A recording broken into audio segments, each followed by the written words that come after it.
नमस्कार बंधुगण, स्वागत करुच्ची आउ एक नुआ कहानी को। एक छोट गाँव एक कहानी आरंभ हुए, जोठी सूर्यर प्रथम किरण पड़वा सहित नील आकाश एवं सुंदर खेत अद्भुत सुंदर लगे।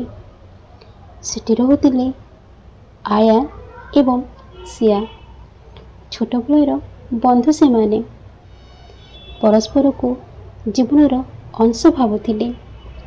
आयान पाई सिया ता जीवन थिला एवं सिया पाई आयान थिला ता समस्त खुशीर भंडार। गोटे दिन जेतेबेले आयान एवं सिया गाँवर शेष मुंडरे थिबा एक पुराना बरगछ तले बसिथिले, सिया आयान को पचारिला, तुमे सबुबेले एमिति भल पाइब ना आयान? आयान हसी कहला, सिया मोर भल पाइबा तुम पाई अनंत, यह केबे शेष हेब नहीं। सियार मुहरे एक मिष्ट हस खेली उठिला एवं सेमाने से मुहूर्त को मने रखिले। एही सेतेबेले थिला जेतेबेले सेमाने जाई नथिले जे एही जीवन एक विषादमय भल पाइबार कहानी होबाकू जाउछि। दिन कटिगला, सेमानंक भल पाइबा आउ अधिक गभीर हो गला, किंतु प्रत्येक भल पाइबार कहानी परी एठी मध्य एक मोड़ आसिला। आयान को बापा ताकू सहर को पढ़िबा को पठेई देले। आयान पाई यह एक कष्टदायक समय थिला, किंतु से सिया को प्रमिस करितिला जे से शीघ्र फेरी आसिबो।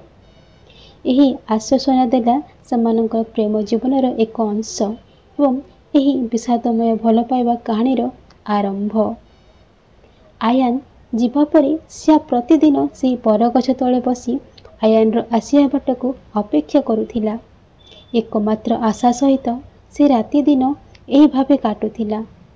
से केबे भी एपरी एक विषादमय भल पाइबा कहानी चिंता करि नथिला, किंतु समय सहित से अधिक अधिक एका हो जाउथिला। सहर रे आयान अनेक चेष्टा करिता पढ़ापढ़ी रे निजको व्यस्त रखिला, किंतु ता मन हेबे भी सिया पाखे रहितिला। से दिने सिया को एक चिट्ठी पठेला, किंतु चिट्ठीर उत्तर आसिला नहीं।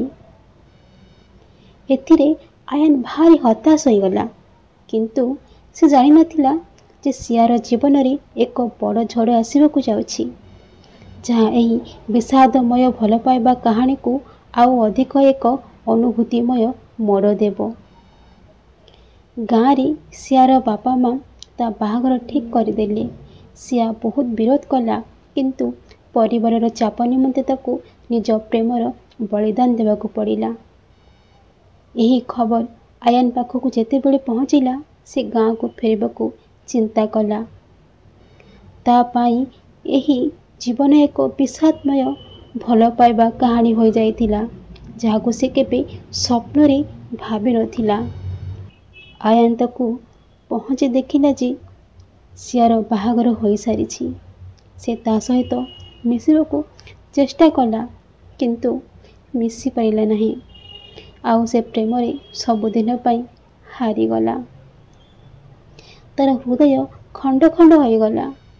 आउ से सही बरगछ तले बसी अतीत स्मृति गुड़िक मने पकेबाकू लागिला। एही बरगछ थिला सेमानंकर विषादमय भल पाइबा कहानीर अंतिम साक्षी। बेले बेले दुई जनक भल पाइबा सत थिले भी भाग्य साथ दिएनी। आपण मानकू एही मोर कहानी केमिति लागिला निश्चित भावे कमेंट सेक्शन रे जणाइबे। रहिली, नमस्कार, जय जगन्नाथ।